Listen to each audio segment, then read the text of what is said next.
Hello guys, it's me Lisa. In today's video I'll be teaching you guys how to change your call screen on iOS 17 or lower version of iOS 16. So without any further ado, let's get started. The first thing what you want to do is go to any contacts. I've already opened a contact here on my phone and that's of my mom. So what you want to do is click on the edit on the top right. And as you can see, this will edit your phone number, but we do not want that. So we want to click on contact photo and poster.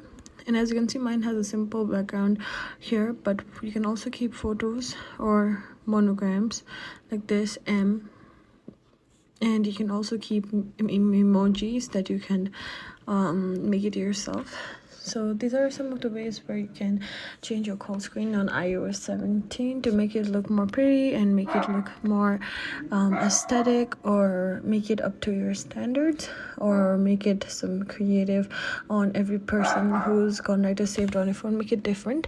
So this is a quick and easy method on how to change your call screen on iOS 17. I hope this video is helpful. If you like this video, please be sure to like, comment, share, and subscribe. It's me, Lee, signing off. I'll see you in the next content video. Thank you guys.